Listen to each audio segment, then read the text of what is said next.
ठीक है। जो डिफरेंसेस है, डिफरेंसेस के 3 रीजंस देखिए हमने। एक तो टाइमिंग डिफरेंस हो सकता है, या ट्रांजेक्शन्स कुछ हो रहे हैं, या कुछ एरर हो रहा है।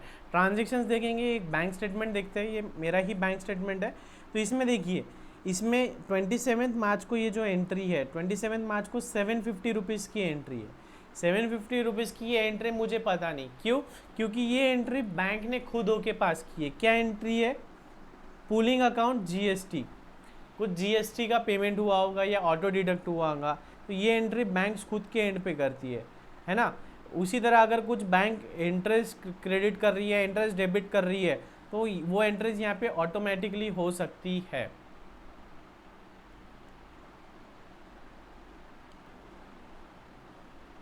ओके, आपके भी बैंक अकाउंट्स होंगे तो आपको पता ही है, बैंक खुद के bank charges, SMS charges, ATM charges, ये अपने आप ही डिडक्ट कर लेता है हमारे जब बैंक में जब भी बैलेंस होता है। ओके, अब कुछ हम कुछ ऐसे आइटम्स देखेंगे जिनके वजह से बैंक में डिफरेंसेस जनरली पाए जाते हैं। Check issued but not presented for payment, वही जो अभी हमने देखा कि हमने चेक इशू कर दिया लेकिन अभी तक प्रेजेंट नहीं किया है। हमने चेक इशू किया है, जैसे कि ए ने पीक्यूआर को चेक इशू कर दिया था, कब? 1 तारीख को, ठीक है। लेकिन पीक्यूआर ने प्रेजेंट कब किया बैंक को? 5 तारीख को, ठीक है। हमने 1 तारीख को चेक इशू कर दिया था, लेकिन सामने वाले पार्टी ने 5 तारीख को बैंक में जमा किया है वो। The entry in the cash book is made immediately, हमने जब चेक इशू किया है हम तब की तब एंट्री पास कर देंगे हमारे बुक्स में।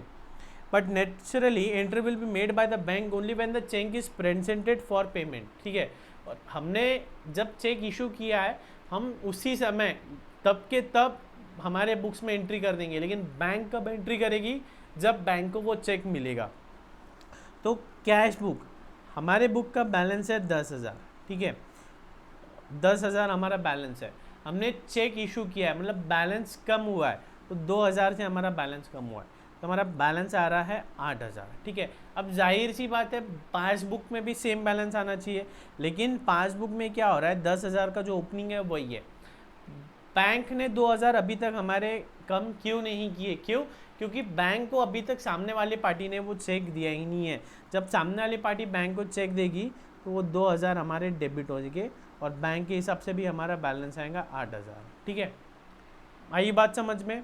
अभी देखो एक बात और, ये 8,000 क्या है? डेबिट बैलेंस है, बैंक के हिसाब से 8,000 क्रेडिट बैलेंस आना चाहिए, रिवर्स होना चाहिए, ठीक है। Next, cheque paid in to the bank but not clear, ठीक है। अब कई बार क्या होता है कि हमें कोई चेक मिला है, वो चेक हमने बैंक में जमा कर दिए। मान लीजिए हमने 1 जनवरी 2021 को एक चेक बैंक में जमा किए, कितने का? 3,000 रुपये का, ठीक है। लेकिन हमने तो हमारा बैंक बैलेंस 3,000 से बढ़ा दिया है, लेकिन बैंक ने अभी तक कोई एंट्री नहीं की। क्यों? क्योंकि अभी तक वो क्लियर ही नहीं हुआ है, अभी तक वो क्लियर ही नहीं हुआ है। चेक क्लियर होना मतलब बैंक में पैसा आना या जाना, ठीक है। इसकी एग्जांपल देखते हैं। कैश बुक का और बैंक बुक का बैलेंस था 12,000, ठीक है। हमें 3,000 का चेक मिला जो हमने डिपॉजिट किया, तो क्या होगा? हमारा कैश बुक में डेबिट हो जाएगा, तो 3,000 से हमने डेबिट कर दिया, ठीक है। तो हमारा क्लोजिंग बैलेंस कितना आ गया? 15,000, ठीक है। लेकिन बैंक के हिसाब से अभी भी 12,000 है। क्यों? क्योंकि जो 3,000 था ना अभी तक क्लियर नहीं हुआ है। 3,000 अगर क्लियर हो जाता तो यहाँ क्रेडिट साइड में 3,000 दिखता था और फिर टोटल आता था 15,000 क्रेडिट, ठीक है। तो क्या है? ये टाइमिंग डिफरेंस है। बैंक के हिसाब से भी 15,000 आएगा, लेकिन कब? जब वो चेक क्लियर होगा। बैंक के हिसाब से 15,000 कब आएगा? जब वो चेक क्लियर होगा, ठीक है। तो ये क्या था? एक दूसरा एग्जांपल था टाइमिंग डिफरेंस का। नेक्स्ट है interest allowed by the bank, ठीक है। क्या होता है? हमारा बैंक में पैसा जमा होता है तो बैंक क्या करती है? उस पैसे पे हमें इंटरेस्ट देती है, टाइम टू टाइम पीरियोडिकली उस पैसे पे हमें इंटरेस्ट मिलता है, ठीक है। तो वो एंट्री हमें पता चलता है क्या? नहीं, हमें अब जब हम पासबुक देखते हैं तब उसमें हमें दिखता है कि पासबुक में लिखा है कि बैंक ने आपको इंटरेस्ट दिया है, ओके। हाँ, एक बात और, ये जो सारी बातें हैं ना, जब इंटरनेट बैंकिंग नहीं थी ना तब इन सारी बातों का बहुत ज़्यादा रेलिवेंस हुआ करता था, ठीक है। आप यकीन नहीं मानोगे, हमारे दादाजी के टाइम पे या हमारे फादर के टाइम पे एक अकाउंटेंट या एक एम्प्लॉय का एक काम ये होता था कि सुबह 9 बजे 10 बजे बैंक में जाए, बस बैंक से बैलेंस देख के लाए, बस बैंक से बैलेंस, जी हाँ, अपने खुद के अकाउंट का बैलेंस देखने के लिए उसे 1 से 2 घंटा लगता था। वो बैलेंस लेके आता था, बैलेंस लिखा होता था हाँ भाई 25 लाख का बैलेंस है, तो फिर वो 25 लाख का बैलेंस दिखने के बाद फिर हम आगे चेक देते थे लोगों को। ऐसा हमारे दादाजी के टाइम पे 1970s में 1980s में हुआ करता था। हमारे दादाजी बताया करते थे कि अकाउंटेंट एक आदमी सीधा पहले बैंक जाता था, दुकान पे या फैक्ट्री पे भी नहीं आता था, सीधा बैंक जाता था, बैंक का बैलेंस चेक करता था और देखता था किसके किसके चेक क्लियर हुए किसके नहीं हुए। फिर शॉप पे या फैक्ट्री पे आता था और वो बताता था कि सेठ आज इतना अकाउंट का बैलेंस है। फिर उसके बाद हम लोग चेक इशू करते थे, ठीक है। लेकिन आज की डेट में क्या है, 10 रुपये भी बैंक में जमा हुए तो हमें SMS आ जाता है, या 10 रुपये भी बैंक से डेबिट हुए तो हमें SMS आ जाता है ना। तो ये जो बैंक रिकन्सिलिएशन स्टेटमेंट है ये आज भी इम्पॉर्टेंट है, लेकिन इसका ये जो चिल्लर, ये जो छोटी छोटी बातें हैं ना, जो टाइमिंग डिफरेंस है ना, इसका कुछ यूज़ नहीं बचा है, इसका यूज़ नहीं बचा है। क्यों? क्योंकि ये हमें पता ही चल जाता है कि यार हमने 2 लाख का चेक डिपॉजिट किया है लेकिन अभी तक क्लियर नहीं हुआ है। जब क्लियर होगा हमें SMS आ जाता है। तो SMS facility, core banking facility से ये 2-3 पॉइंट्स का इंपॉर्टेंस थोड़ा कम हुआ है, लेकिन हमारे एकेडमिक्स में इसका इंपॉर्टेंस आज भी कम नहीं हुआ है। एकेडमिक्स छोड़ो, रियल लाइफ में भी मान लो 31 मार्च को क्लोज कर रहे हैं और तब अगर टाइमिंग डिफरेंस होता है तो बहुत इंपॉर्टेंट है बैंक रिकनसाइल करना। ओके, बैंक ने इंटरेस्ट दी, हमारे बुक में बैलेंस था 10,000, क्लोजिंग बैलेंस भी आया 10,000, लेकिन बैंक ने तो हमें कितना 1,000 का इंटरेस्ट दी। हमारा बैंक का बैलेंस था 10,000 क्रेडिट, लेकिन बैंक ने 1,000 और दी, इसलिए 11,000 हुआ। ये हमें कब समझा कि बैंक ने हमें इंटरेस्ट दी? जब हमने बैंक स्टेटमेंट देखा या पासबुक देखी तब, ठीक है। Interest and expenses charge by the bank, ठीक है। बैंक हमें सर्विस दे रहा है, बैंक हमें कुछ सर्विस दे रहा है, उस सर्विस के अगेंस्ट बैंक हमसे कुछ चार्जेस वसूलेगा, कुछ चार्जेस हमसे कलेक्ट करेगा। या मान लीजिए हमारा लोन अकाउंट है या CC अकाउंट है या ओवरड्राफ्ट अकाउंट है, तो जो भी हमारा आउटस्टैंडिंग है उस पर बैंक इंटरेस्ट हमसे मांगेगा। तो बैंक क्या करता है, वो इंटरेस्ट या वो बैंक चार्जेस हमारे अकाउंट से डेबिट कर लेता है, जो हमें पता भी नहीं चलता है। तो बैंक का बैलेंस था 15,000, हाँ ये, तो बैंक कुछ चार्जेस डेबिट कर लेता है। जैसे कि मान लीजिए बैंक ने यहाँ पे 3,000 डेबिट किया है, तो बैंक यहाँ 3,000 डेबिट कर लेंगे, हमें पता भी नहीं चलता है। कब पता चलता है? जब हम बैंक से पासबुक या अकाउंट स्टेटमेंट बुलवाते हैं तब, ठीक है। नेक्स्ट है interest and dividends collected by the bank, ठीक है। कई बार क्या होता है कि हम कहीं पैसा इन्वेस्ट करते हैं, जैसे कि मान लीजिए मैंने रिलायंस इंडस्ट्रीज़ में पैसा इन्वेस्ट किया है, हमने रिलायंस इंडस्ट्रीज़ के शेयर खरीदे। अब रिलायंस इंडस्ट्रीज़ हर साल डिविडेंड देता है, तो हम क्या करते हैं, बैंक को स्टैंडिंग इंस्ट्रक्शंस दे देते हैं या बैंक को बता देते हैं, बैंक में ही हमारे शेयर्स रख देते हैं और बैंक को कहते हैं जब जब इसका डिविडेंड आएगा, जब जब रिलायंस इंडस्ट्रीज़ का डिविडेंड आएगा, वो डिविडेंड आप डायरेक्टली कलेक्ट कर लेना, ठीक है। तो ऐसे टाइम पे तो हमें पता भी नहीं चलेगा कि डिविडेंड हमारे इसमें आया है या नहीं। तो हमें कब पता चलेगा, कंफर्म कब होगा? जब हम पासबुक देखेंगे, जब हम पासबुक देखेंगे। देखो पासबुक में 2,000 का डिविडेंड कलेक्ट हुआ है, तो पासबुक का बैलेंस 17,000 है, लेकिन हमारा बैलेंस अभी भी 15,000 है। तो जब हम रिकनसाइल करेंगे तब पता चलेगा कि भैया जी 2,000 का डिविडेंड मिला है, जो कि हमने अभी तक हमारे बुक्स में मेंशन नहीं किया है, ठीक है। नेक्स्ट है direct payments bye the bank. कई बार क्या होता है, हम हमारे बैंक्स को स्टैंडिंग इंस्ट्रक्शंस दे देते कि लाइट का बिल, इलेक्ट्रिसिटी का बिल तो हर महीने के हर मंथली बेसिस पे हमें पे करना ही है। तो हम बैंक को स्टैंडिंग इंस्ट्रक्शंस दे देते हैं कि हर मंथ में हमारा जो भी लाइट बिल आता है वो आप पे कर देना। या हम स्टैंडिंग इंस्ट्रक्शंस देते हैं कि SIP, सिस्टमेटिक इन्वेस्टमेंट, SIP करते हैं हम, तो हर महीने हम 5 तारीख को, 2 तारीख को, जो भी होगा उस डेट पे हमें पैसा पे करना होता है। तो हम बैंक को स्टैंडिंग इंस्ट्रक्शंस दे देते हैं कि आप इतना पैसा हमारे अकाउंट से डेबिट कर लो, ठीक है। तो ये क्या हो रहा है, direct payment by the banks हो रहा है। ये हमारा लोन है, हमने कहीं से लोन लिया है, उसकी EMI हमें मंथली पे करनी होती है।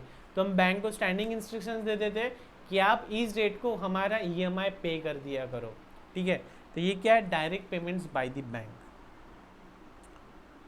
जैसे कि बैंक इंश्योरेंस का प्रीमियम है, बैंक ने 1500 का इंश्योरेंस प्रीमियम पे कर दिया, हमारे तो पता भी नहीं चला, है ना।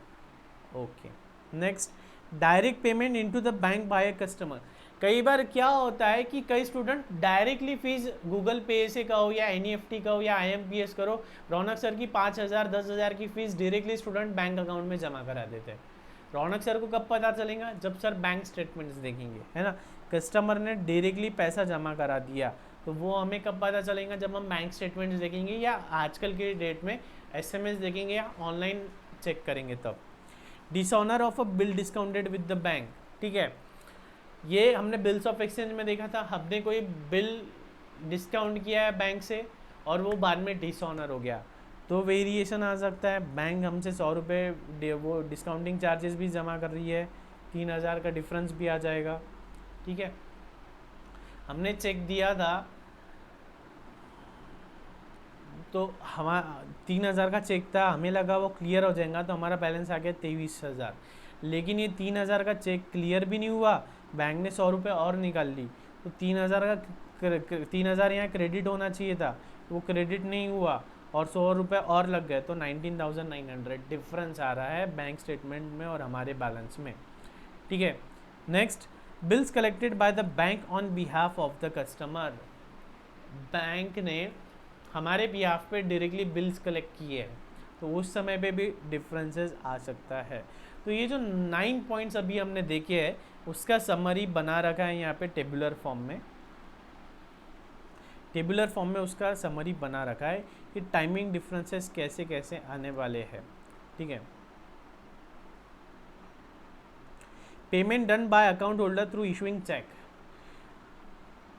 तो कैश बुक में कब आएगा? जब हमने चेक इशू किया तभी हम एंट्री कर लेंगे, लेकिन पासबुक में कब आएगा? जब सामने वाले पार्टी ने वो चेक बैंक को प्रेजेंट किया है तब।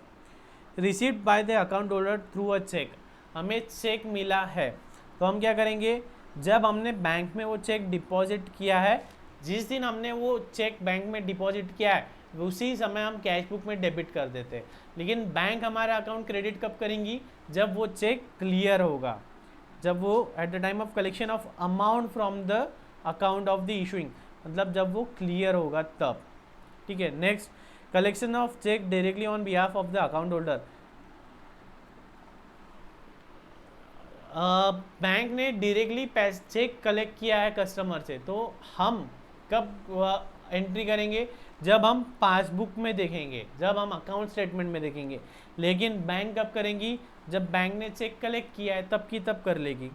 Direct payment to the third party on behalf of the account holder, bank ने हमारे बिहाफ पे इंश्योरेंस का प्रीमियम भर दिया है, हम कब देखेंगे? जब हम पासबुक देखेंगे। लेकिन बैंक कब रिकॉर्ड करेंगी? जब बैंक ने पेमेंट किया है तब। डिसऑनर ऑफ चेक हमें कब पता चलेगा? जब हम पासबुक देखेंगे। लेकिन बैंक कब रिकॉर्ड करेंगी? जैसे ही चेक डिसऑनर्ड हुआ तब। बैंक चार्जेस, बैंक ने बैंक चार्जेस लगाए, हम कब देखेंगे? जब हम पासबुक देखेंगे। लेकिन बैंक कब देखेंगी? जब बैंक कब एंट्री पास करेंगी? जब बैंक ने चार्जेस ले भी किए। इंटरेस्ट एंड डिविडेंड, हमें इंटरेस्ट मिला है या डिविडेंड मिला है, हमें कब पता चलेगा? जब हम पासबुक या अकाउंट स्टेटमेंट देखेंगे। लेकिन बैंक जैसे ही बैंक ने इंटरेस्ट या डिविडेंड कलेक्ट की तब की तब। Interest debited bye the bank, हमें कब? जब पासबुक। और बैंक को कब? जैसे ही उन्होंने चार्ज किया है तब की तब, ठीक है। एक बेसिक इलस्ट्रेशन 1 देखेंगे।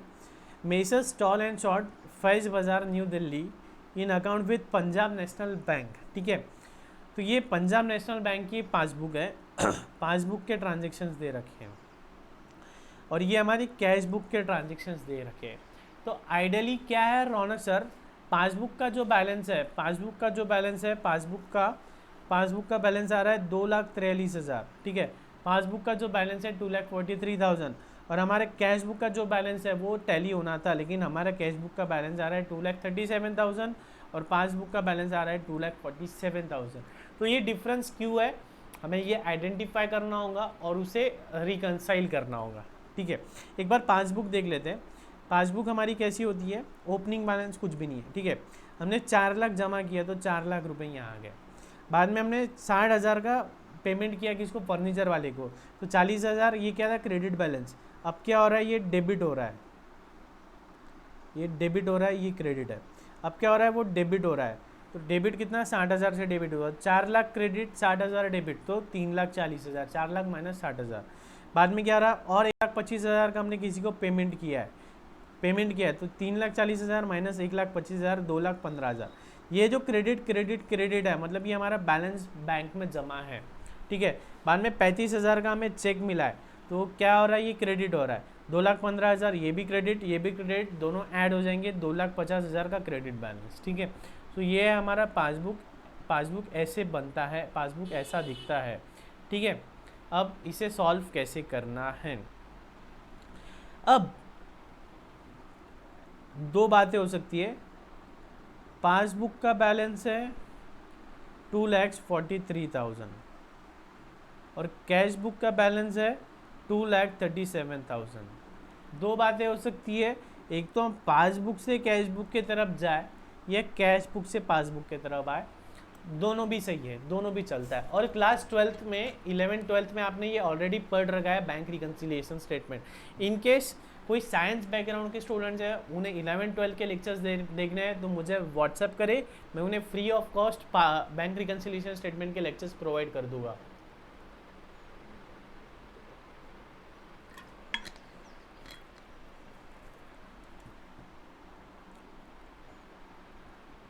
ठीक है, तो बैंक रिकन्सिलिएशन करने के दो मेथड्स है, एक तो पासबुक से कैश बुक की तरफ जाएंगे हम, या एक कैश बुक से हम पासबुक की तरफ जाएंगे, ठीक है।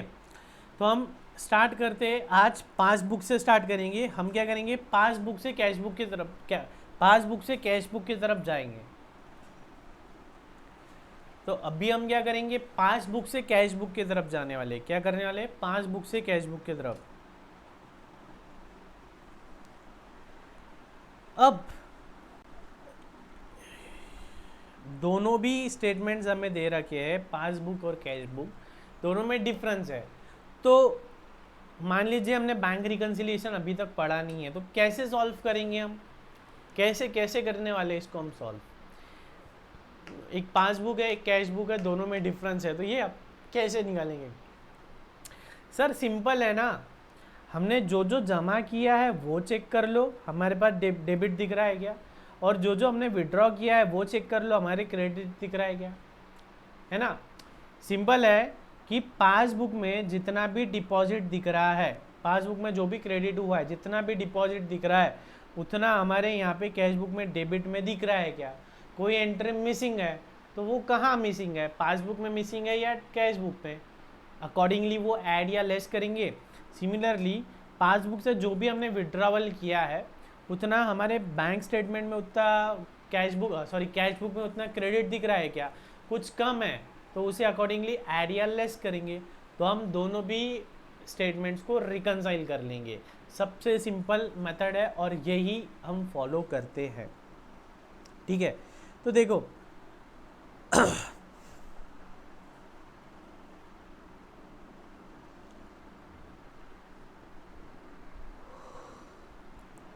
Compare the debit side of a cash book with the deposit column of passbook. Debit side देखो और डिपॉजिट कॉलम देखो, दोनों में क्या फ़र्क है। 4 लाख डेबिट है, 4 लाख है। 35,000 डेबिट है, 35,000 है। 76,000 है, 76,000 है। 30,000 है, 30,000 है। 43,000 है, 43,000 है। 1,05,000 है, 1,05,000 नहीं है। 34,000 है, 34,000 नहीं है। देखो इतनी जिस पे मैंने ये टिक किया है वो दोनों जगह मैच हुई है। ये जो बॉक्स में लिया है वो हमारे कैश बुक में है लेकिन पासबुक में नहीं है, ठीक है। तो हमें ये दो व्यक्तियों से 1,05,000 और 34,000 पैसा मिला है, तो हमने कैश बुक को डेबिट किया है, तो पासबुक में यहाँ जमा होना चाहिए था वो, लेकिन नहीं हुआ है। तो हम क्या करेंगे, इसे हम उसे ऐड कर देंगे, ठीक है, हम उसे ऐड कर देंगे। पासबुक का एग्जिस्टिंग बैलेंस कितना दिखा रहा है, 2,43,000, इसमें वो 1,04,000 और 34,000 ऐड होना चाहिए था ना, ऐड होना चाहिए था, क्रेडिट आना चाहिए था। तो हम क्या करेंगे, 1,05,000 1,05,000 और 34,000 ऐड होना चाहिए था। तो हम क्या करेंगे, पासबुक का एग्जिस्टिंग बैलेंस लिख लेंगे ऐड क्या 1,05,000 और 34,000 3,82,000 3,82,000 ऐड हो गया। ठीक है, अब हम देखते हैं क्रेडिट साइड, देखते हैं क्रेडिट साइड देखेंगे। क्रेडिट साइड में क्या गलतियां है, 60,000 का पेमेंट किया, 60,000 किया, 1,00,000 का किया है, 1,00,000 का किया है किसका, रॉय एंड जेम्स का, 1,00,000 का रॉय एंड जेम्स का दिख रहा है, 1,25,000 का दास एंड कंपनी का दिख रहा है, 1,25,000 का दास एंड कंपनी का है। नकपल का 73,000 हमने पेमेंट किया है, लेकिन यहाँ दिख रहा है क्या, नहीं। 50,000 कैश पेमेंट किया है, यहाँ दिख रहा है क्या, यस। 78,000 का हमने बाबू को पेमेंट किया है, वो दिख रहा है क्या, नहीं दिख रहा है सर।